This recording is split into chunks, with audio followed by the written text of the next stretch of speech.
Hello everyone, I welcome you all to Divine Learning Classes. Today we are going to discuss the question of exercise 3D. This is your third chapter. In previous lecture we covered exercise 3C.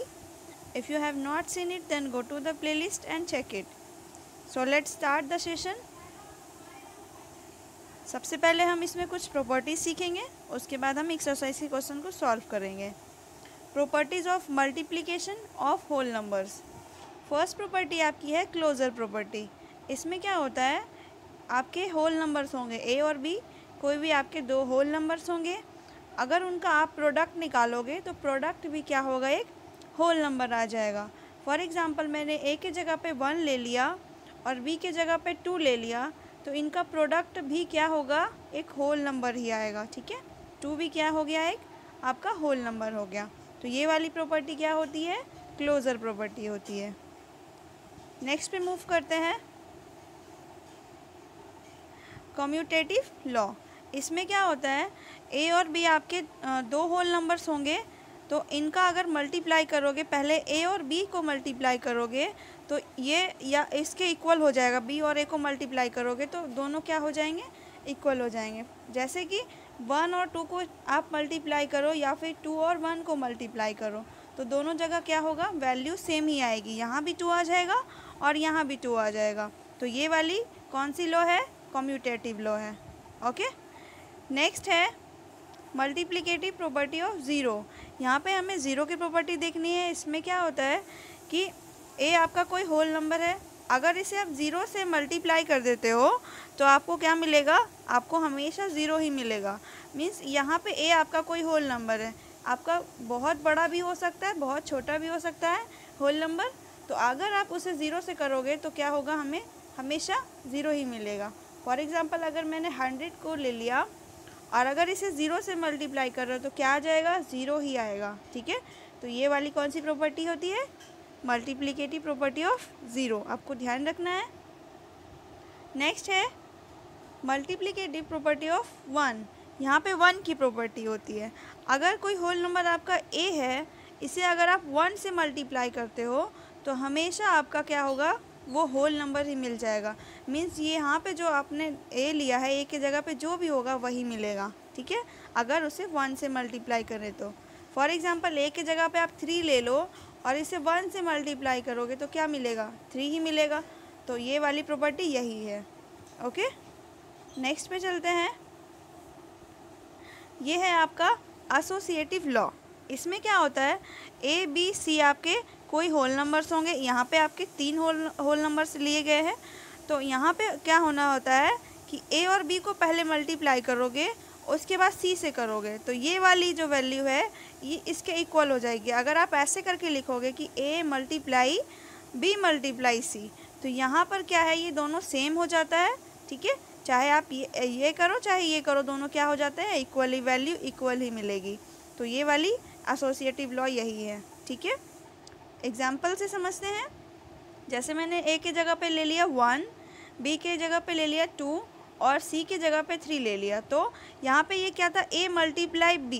पहले ए और B को multiply करो तो 1 multiply 2 क्या होगा, 2 आएगा. उसके बाद आपको सी से मल्टीप्लाई करना. सी क्या है, 3. ठीक है, तो इस साइड वाला लेफ्ट हैंड साइड में हमने इस तरह से लिखा, इक्वल किया. अब देखो ए पहले लिखा हुआ है तो ए आप 1 लिखो, फिर मल्टीप्लाई बी और सी को मल्टीप्लाई करना है. तो बी और सी को मल्टीप्लाई करेंगे तो क्या आएगा, 6. ठीक है, अभी एक लाइन इसका और सॉल्व होगा. जैसे 2 मल्टीप्लाई 3 क्या आएगा, 6 आएगा. और यहाँ भी देखिए 1 मल्टीप्लाई 6 क्या आएगा, यहाँ भी 6 आएगा. तो हो गए ना दोनों इक्वल. तो इस तरह की ये कौन सी लॉ है, एसोसिएटिव लॉ. ठीक है, ध्यान रखना है आपको. नेक्स्ट है distributive law of multiplication over addition. यहाँ पर होता है कि ए बी सी आपके होल नंबर्स होंगे, 3 होल नंबर्स होंगे और इस तरह से लिखे गए होंगे कि ए मल्टीप्लाई बी प्लस सी. तो उसे आप ऐसे करके भी लिख सकते हो कि ए मल्टीप्लाई पहले बी किया और फिर प्लस ए मल्टीप्लाई सी किया. ठीक है, तो इस तरह से भी लिख सकते हो. एग्जाम्पल से समझते हैं. जैसे ए की जगह पे हमने अभी जस्ट लिया था 1, बी की जगह पे 2 और सी की जगह पे 3 लिया था. तो इस तरह से करना है. अगर कि अगर आपका ऐसे लिखा हो a multiply b plus c, ठीक है, a के जगह पे 1, b के जगह पे 2 ले लिया है और c के जगह पे आपका 3 ले लिया है, ठीक है। तो a मल्टीप्लाई b प्लस सी ए हो गया। तो इसे आप ऐसे भी लिख सकते हो कि a मल्टीप्लाई b 1 मल्टीप्लाई 2, फिर प्लस, क्योंकि यहाँ पे प्लस है तो प्लस कर रहे हैं क्योंकि हम एडिशन वाली पढ़ रहे हैं। नेक्स्ट में क्या हो जाएगा, सब्ट्रैक्शन तो कुछ नहीं होगा, यहाँ पे बस जो हमने ऐड वाला सिंबल जहाँ पे किया है वहाँ पे आपका सब्ट्रैक्ट वाला आ जाएगा, ठीक है। अब नेक्स्ट क्या करोगे, a मल्टीप्लाई सी 1 मल्टीप्लाई 3 हो जाएगा। तो यहाँ पे आप इसे मल्टीप्लाई करके आराम से सॉल्व कर सकते हो। 1 मल्टीप्लाई 2 2 हो जाएगा, प्लस 1 मल्टीप्लाई 3 हो जाएगा, यहाँ पे आ जाएगा आपका 5। और इधर भी अगर आप ऐसे सॉल्व करोगे 2 + 3 करोगे तो आपका क्या आ जाएगा, आपने देखा है बोर्ड मास रूल में क्या होता है, पहले हम ब्रैकेट को सॉल्व करते हैं, तो ब्रैकेट आप सॉल्व करोगे तो यहाँ भी क्या होगा, 2 + 3 5, और 5 को 1 से करोगे तो यहाँ भी 5 आ जाएगा। तो ये दोनों क्या हो जाएंगे, फिर इक्वल हो जाएंगे, ठीक है। तो ये वाली होती है डिस्ट्रीब्यूटिव लॉ। डिस्ट्रीब्यूटिव लॉ आपको मेन यही ध्यान रखना है, एडिशन और सब्ट्रैक्शन तो बाद में। ये होती कौन सी लॉ है, डिस्ट्रीब्यूटिव लॉ ऑफ मल्टीप्लिकेशन, ठीक है। तो नेक्स्ट वाला आप समझ गए होंगे, यहाँ पे बस सब्ट्रैक्शन होता है a मल्टीप्लाई b माइनस सी, तो वैसे ही करेंगे, a मल्टीप्लाई b करेंगे, फिर सब्ट्रैक्ट वाला साइन देंगे, फिर a मल्टीप्लाई सी करेंगे, ठीक है, आप देख सकते हो। अब हम इसके एक्सरसाइज के क्वेश्चन को सॉल्व करेंगे, okay. Exercise 3D first question में है, fill in the blanks to make each of the following a true statement. आपको यहाँ पे फिलर्स दिए गए हैं, आपको इसमें फिल करना है जिससे ये स्टेटमेंट क्या हो, ट्रू हो जाए। तो आपने अभी बहुत सारी प्रॉपर्टी सीखी है, तो आपको वही प्रॉपर्टी फॉलो करना है। जैसे इतना को 1 से अगर मल्टीप्लाई करोगे तो हमने 1 की प्रॉपर्टी देखी थी, किसी भी होल नंबर को 1 से मल्टीप्लाई करते हैं तो क्या वही नंबर मिलता है, तो यहाँ ये फिलर पे वही नंबर आ जाएगा। तो इस तरह से आप इसे सॉल्व कर लोगे, यहाँ पे कोई प्रॉब्लम नहीं आएगी, ठीक है। क्वेश्चन नंबर 2 में क्या है, state the property used in each of the following statement. यहाँ पे सिर्फ आपको क्या करना है, इन सब की प्रॉपर्टी लिखनी है, ठीक है। 1 से लेकर आपके क्वेश्चन नंबर 7 तक में सबकी प्रॉपर्टी लिखनी है, आपको इसे सॉल्व नहीं करना है, सिर्फ आपको प्रॉपर्टी बतानी है।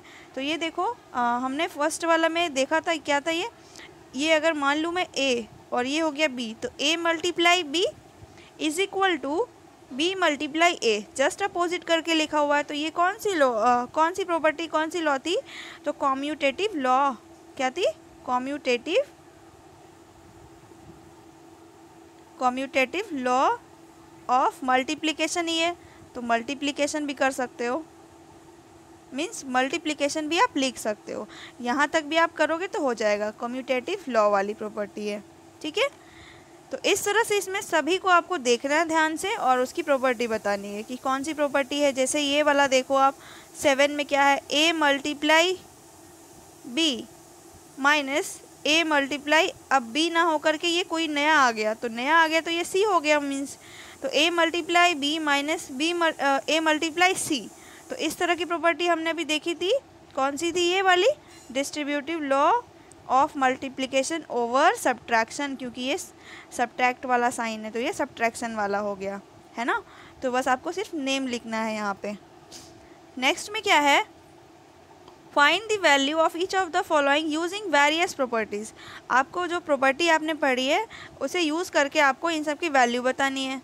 तो देखो आप इसे सॉल्व करोगे, जैसे ये वाला आपका हो गया a multiply b plus a multiply c, तो ये वाली कौन सी प्रॉपर्टी हो गई, डिस्ट्रीब्यूटिव वाली। और डिस्ट्रीब्यूटिव प्रॉपर्टी कौन सी, एडिशन वाली है ना।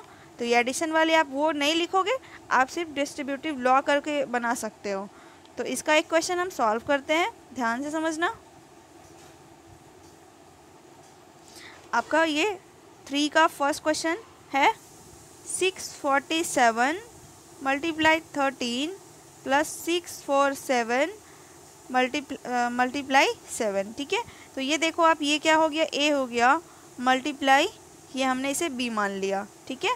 फिर आप देखो ये क्या हो गया, ये प्लस है, यहाँ पे प्लस हमने लिखा, ये फिर देखो आप a के जैसा ही हो गया ना, ये दोनों सेम हो गए, तो ये भी आपका a हो गया मल्टीप्लाई, ये क्या है, ये b तो दिख नहीं रहा है ना, तो ये क्या हो गया, c हो गया, ठीक है। अब देख रहे हो आप क्या हो गया, यहाँ भी a है, यहाँ भी a है, तो a आपका दोनों में कॉमन है, मल्टीप्लाई बी हो गया, बी लिखोगे, फिर प्लस और सी, इधर क्या बचा, सी बचा।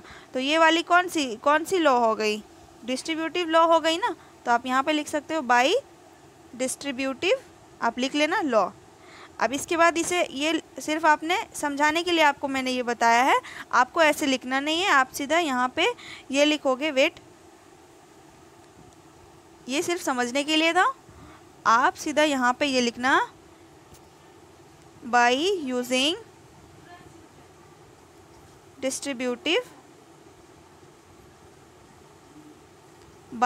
डिस्ट्रीब्यूटिव लॉ या डिस्ट्रीब्यूटिव प्रॉपर्टी। ठीक है, तो कैसे करोगे, अभी हमने लिखा था a multiply b plus c, ऐसे ही किया था ना। तो अब क्या करोगे, फिर लिखोगे 647 मल्टीप्लाई, पहले ब्रैकेट वाला क्या आ जाएगा, ये 13 + 7 20। अब सिंपली आपको इसे 20 से मल्टीप्लाई करना है, जो आएगा वो आंसर हो जाएगा। ठीक है, यहाँ पे आप 20 से मल्टीप्लाई करके आंसर कर लोगे। तो आपको क्वेश्चन 3 के सारे क्वेश्चन ऐसे ही सॉल्व करने हैं। ओके, नेक्स्ट पे मूव करते हैं। नेक्स्ट में क्या है, question number 4, determine each of the following products by suitable rearrangement. इसमें आपको अच्छे से ये नंबर्स आपके जो दिए गए हैं, इसे अच्छे से आपको अरेंज करना है। आप अरेंज करो ताकि इसका कैलकुलेशन थोड़ा इजी हो जाए। अरेंज करो, उसके बाद आपको प्रोडक्ट बताना है। ठीक है, तो इसका हम फर्स्ट क्वेश्चन सॉल्व करेंगे, ध्यान से समझना। जैसे आप देख रहे हो कि यहाँ पे 2 × 1,658 है और 50 है। तो अगर आप 2 से इसे मल्टीप्लाई करोगे, फिर 50 से करोगे, तो थोड़ा सा आपको लेंथी हो जाएगा और कैलकुलेटिव होगा। तो इसे इजीली कैसे करेंगे, आइए देखते हैं। क्वेश्चन 4 का फर्स्ट है ये, 2 × 1,658 मल्टीप्लाई 50। ध्यान से समझना, क्यों ना पहले 2 और 50 को ही मल्टीप्लाई कर दिया जाए। 2 को अगर 50 से कर दोगे तो वैसे आपका 100 हो जाएगा, और 100 से तो किसी नंबर को आसानी से मल्टीप्लाई किया जा सकता है ना। तो ये आप ऐसा लिख लेना, पहले ये वाला जो लिखा हुआ है आपका 1,658 मल्टीप्लाई 2 × 50, ऐसे करके लिख सकते हो ना। अब ये 1,658 मल्टीप्लाई क्या हो जाएगा, ये 100, फिर 100 से मल्टीप्लाई करोगे तो आपके इसके साथ में क्या आ जाएंगे, 2 0 और लग जाएंगे। ठीक है, तो इस तरह से ही आपको क्वेश्चन सॉल्व करना है। क्वेश्चन 4 आपको ऐसे ही सॉल्व हो जाएगा। ओके, नेक्स्ट पे मूव करते हैं। Question number 5, find each of the following products using distributive laws. आपको डिस्ट्रीब्यूटिव लॉ का यूज़ करके इनका प्रोडक्ट्स बताना है। ठीक है, तो आपको ध्यान देना होगा कि ये कौन सा एडिशन वाला आएगा। डिस्ट्रीब्यूटिव लॉ भी आपने देखा था, एक एडिशन पे था और एक सब्ट्रैक्शन पे था। तो यहाँ पे ध्यान देना है किस में एडिशन होगा, किस में सब्ट्रैक्शन होगा। तो आपको मतलब 100 के या फिर 1000 के नियरेस्ट वाला देखना होगा, राउंड में लेके चलना होगा, और उसके बाद प्लस माइनस जो भी है वो करना होगा। तो इसका फर्स्ट क्वेश्चन हम देखते हैं क्या है, 740 मल्टीप्लाई 105।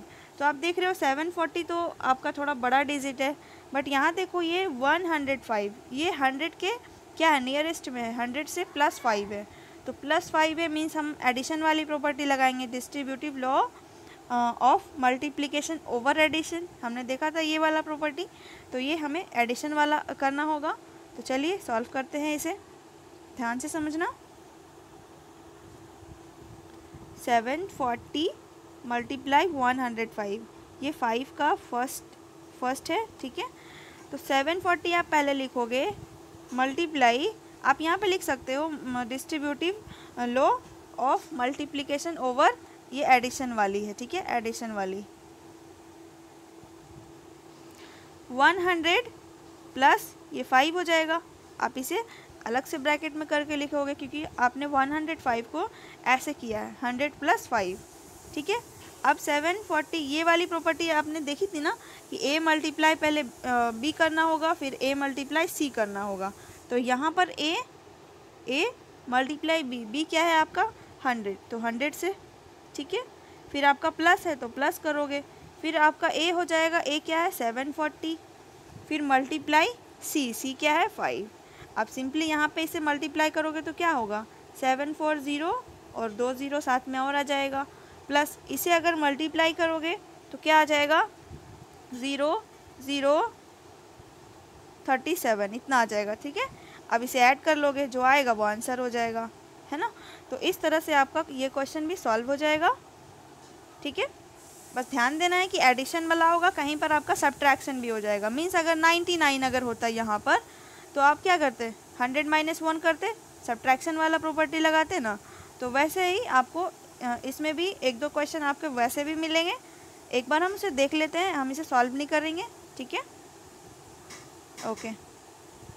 ये देखिए क्वेश्चन नंबर 5 था ना, 5 का अगर आप ये देखो तो ये प्लस वाली है, ये देखो 96, तो इसे आप 100 - 4 कर सकते हो ना। तो ये वाली सब्ट्रैक्शन वाली हो गई, distributive law of multiplication over subtraction. तो वैसे ही सॉल्व हो जाएगा। सिंपली आपको फिर लास्ट में सब्ट्रैक्ट करना होगा। हमने यहाँ पे एडिशन करना था, यहाँ पे आपको सब्ट्रैक्शन करना होगा। ओके, नेक्स्ट क्वेश्चन में क्या है, find each of the following products using distributive laws. यहाँ भी आपको डिस्ट्रीब्यूटिव लॉ यूज़ करना है और इनके प्रोडक्ट बताने हैं। जैसे हमने क्वेश्चन नंबर 5 को सॉल्व किया वैसे ही आपका ये भी हो जाएगा। कैसे होगा, आप देख पा रहे हो 9 है, आप इसे 10 - 1 करके बना सकते हो। 10 - 1 करोगे, फिर a × b, फिर a × c। जैसे 5 का सॉल्व हुआ था वैसे 6 का हो जाएगा। ठीक है, यहाँ पर देखो 99 है तो 100 - 1 करोगे, यहाँ पे 1000 - 1 करोगे। ठीक है, ये सब्ट्रैक्शन वाली प्रॉपर्टी है इसमें। ठीक है ना, तो इस तरह से आप इसे सॉल्व कर लेना। ओके, नेक्स्ट पे चलते हैं। Question number 7, find the products. तो ये तो आपसे बन जाएगा, यहाँ पे प्रोडक्ट बताने हैं आपको। ठीक है, question number 8, find the product of the largest 3 digit number and the largest 5 digit number. यहाँ पे आपको प्रोडक्ट बताना है। किसका प्रोडक्ट बताना है, लार्जेस्ट 3 डिजिट नंबर और लार्जेस्ट 5 डिजिट नंबर का। आप यहाँ पे देख रहे हो, यहाँ पे आपको हिंट भी दिया हुआ है।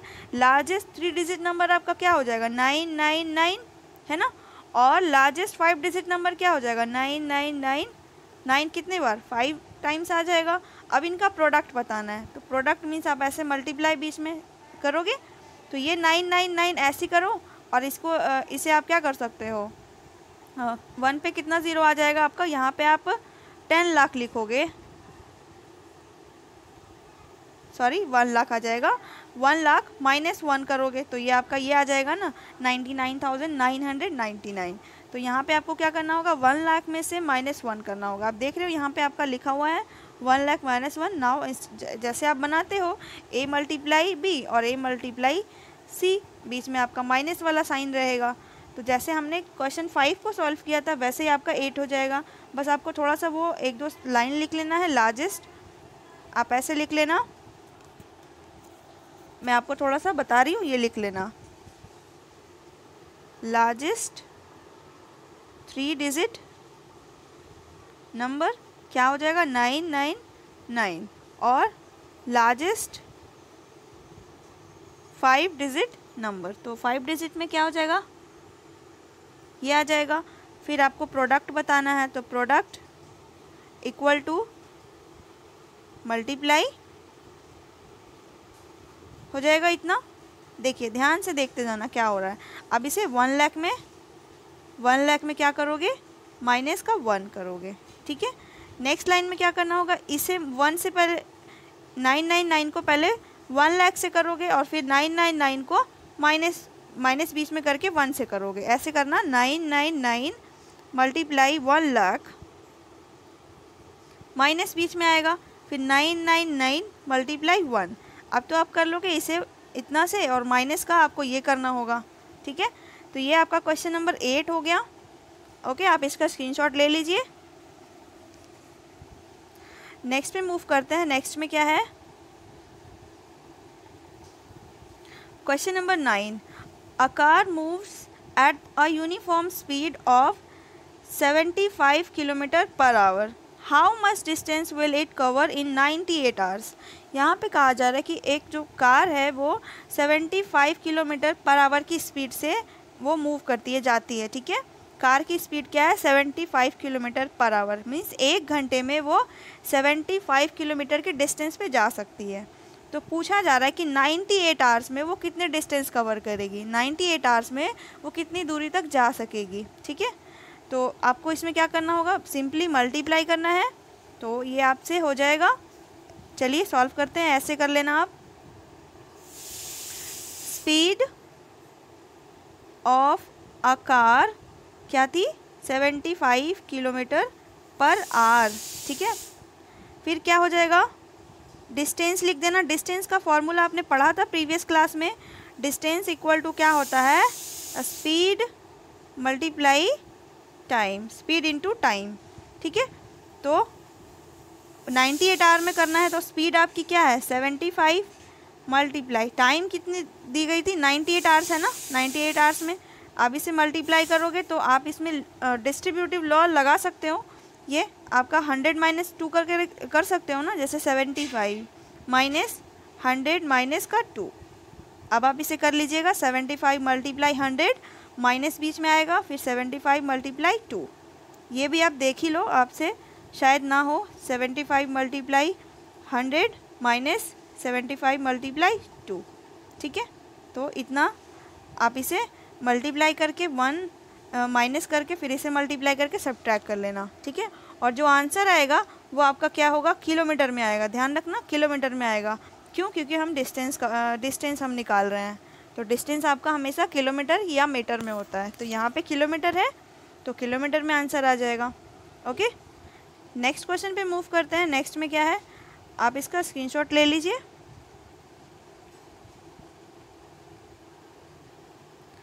Question number 10, a dealer purchased 139 VCRs if the cost of each set is 24,350, find the cost of all the sets together। यहाँ पे कह रहा है कि एक डीलर है, वो इतना 139 VCR क्या करता है, परचेज करता है, ख़रीदता है, और हर एक सेट का जो कॉस्ट है वो इतना है, हर एक सेट का जो कॉस्ट है वो इतना है, 24,350 है। तो पूछा जा रहा है कि ये टोटल जितने हैं उनका कॉस्ट क्या हो जाएगा, मतलब एक VCR का कॉस्ट अगर इतना है तो 139 का कितना होगा, तो मल्टीप्लाई करना है सिंपली, है ना। तो चलिए सॉल्व कर लेते हैं। क्वेश्चन नंबर ये 10 था, cost of 1 VCRs is equal to ₹24,350। ठीक है, ये 5 है, ध्यान से, एक सेकेंड, 350। ठीक है, so the cost of 139 VCRs is equal to 24,350, multiply करना होगा क्या 139 से। ठीक है, यहाँ से ये हटा दो ऐसे करके। ठीक है, आप मल्टीप्लाई कर लेना। ओके, आंसर आ जाएगा आपका, लास्ट में रुपीज़ में आएगा। ठीक है, नेक्स्ट पे चलते हैं। नेक्स्ट में क्या है,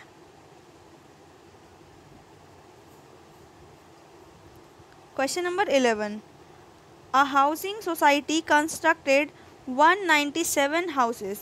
एक हाउसिंग सोसाइटी है जो इतना 197 हाउस को कंस्ट्रक्ट करती है, मीन्स बनाती है। If the cost of construction, अगर कंस्ट्रक्शन का कॉस्ट हर एक हाउस के लिए 4,50,000 है, हर एक हाउस बनाने में कॉस्ट कितना आ रहा है 4,50,000। तो पूछा जा रहा है कि ये 197 हाउस बनाने में कितना कॉस्ट लगेगा। तो क्या करना होगा, पहले के जैसा मल्टीप्लाई करना होगा इसमें भी, है ना। तो चलिए इसे सॉल्व करते हैं।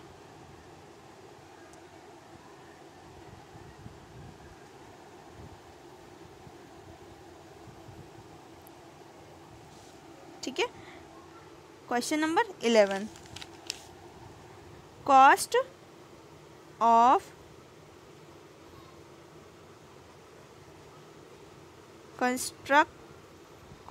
Constructed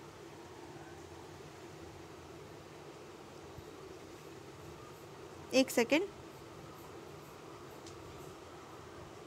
cost of construction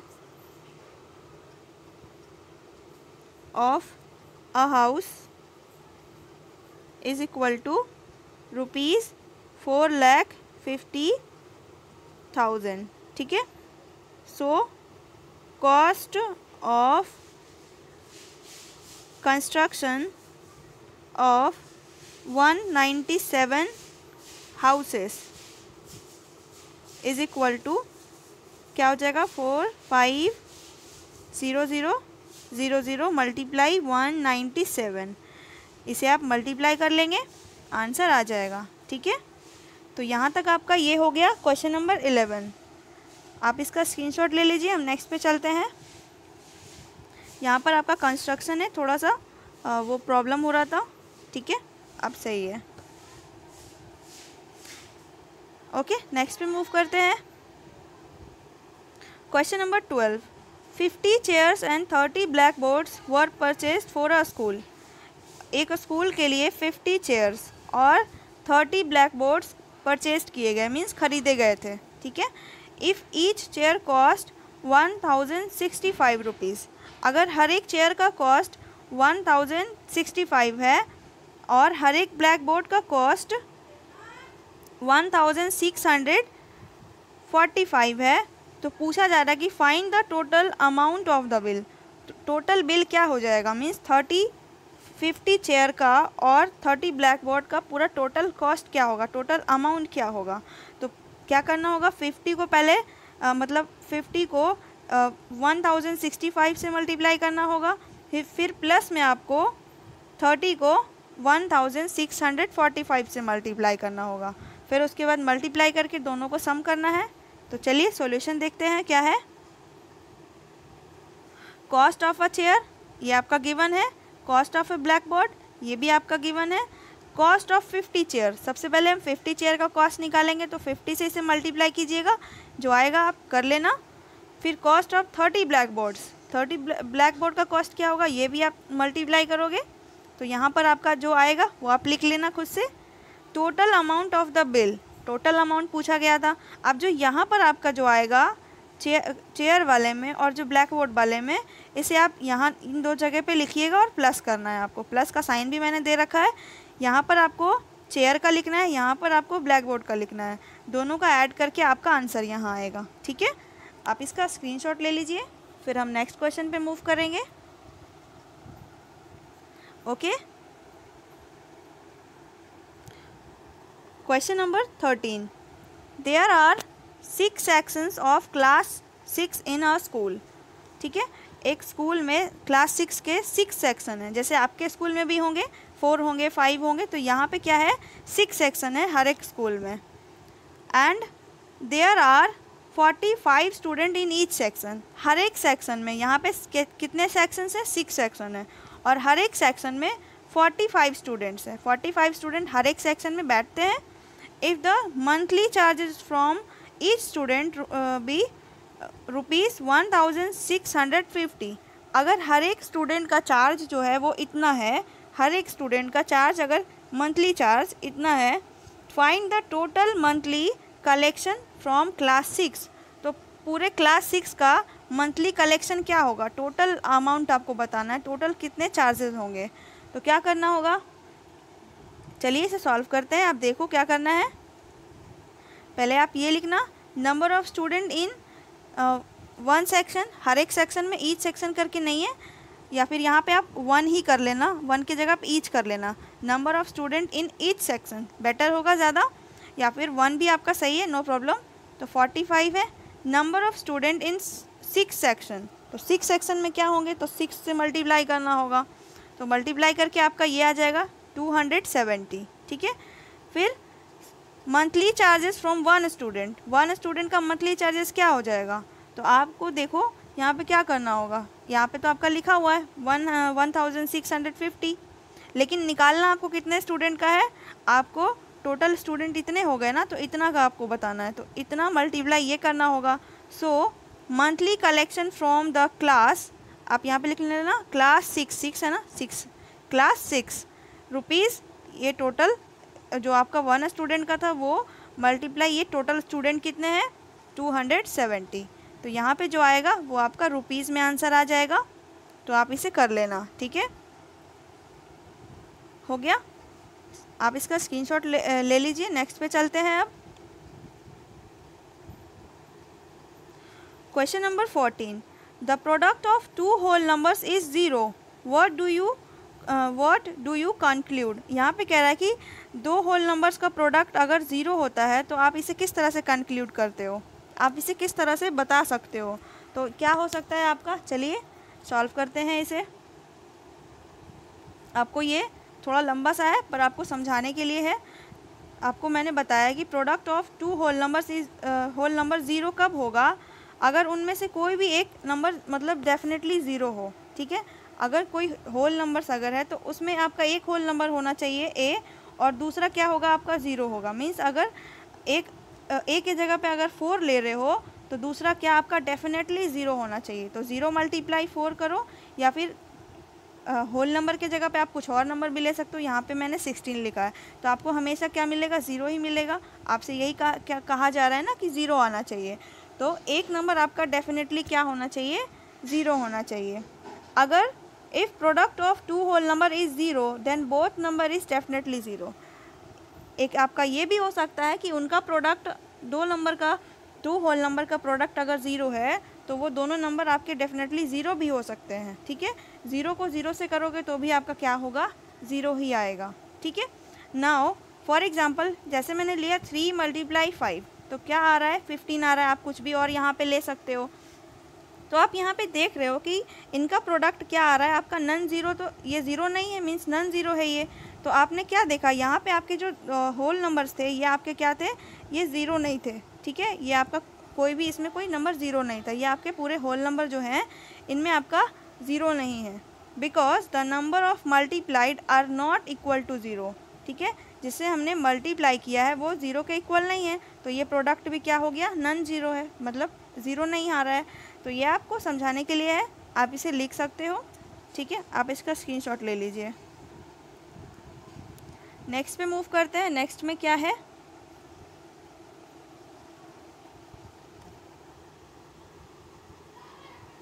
question number 15, fill in the blanks. First question में है sum of two odd numbers is N. आपको ऐसा बहुत सारा मैंने प्रीवियस क्लास में बताया है कि दो ऑड नंबर का सम क्या होगा। जैसे ऑड नंबर आपका क्या है, 3 है, और ऑड नंबर आपका क्या है, 5 है। अगर आप इनका सम करोगे, सम का मतलब क्या होता है, एडिशन करना है। अगर ऐड करोगे तो आपको क्या मिलेगा, 8, और 8 क्या है आपका, इवन है ना। तो यहाँ पे आपका क्या हो जाएगा, इवन हो जाएगा। आपको यही करना है, इवन ऑड इस तरह से कुछ फिल करना होगा। तो आपको एक क्या मिलेगा, एन इवन नंबर मिल जाएगा। ओके, नेक्स्ट है product of two odd numbers. अब दो ऑड नंबर का प्रोडक्ट, मतलब यही आपका जैसे ऑड नंबर है, अगर आपको इनका प्रोडक्ट बताना है, जैसे 3 × 5 करोगे तो क्या बन जाएगा आपका, क्या बन जाएगा, 15, और 15 क्या हो जाएगा, ये भी आपका ऑड है। तो यहाँ पे प्रोडक्ट में क्या होता है, ऑड हो जाता है, ठीक है। तो यहाँ पे सेकंड में आप क्या करोगे, ऑड करोगे। ओके, नेक्स्ट में क्या है देखते हैं इसे। A is not equal to zero. A हमें पता है कि ए होल नंबर्स हम ले रहे हैं, तो ए अगर ज़ीरो ना हो और ए × ए करने पर ए ही आ रहा है तो ए क्या हो जाएगा, ए आपकी क्या हो सकती है।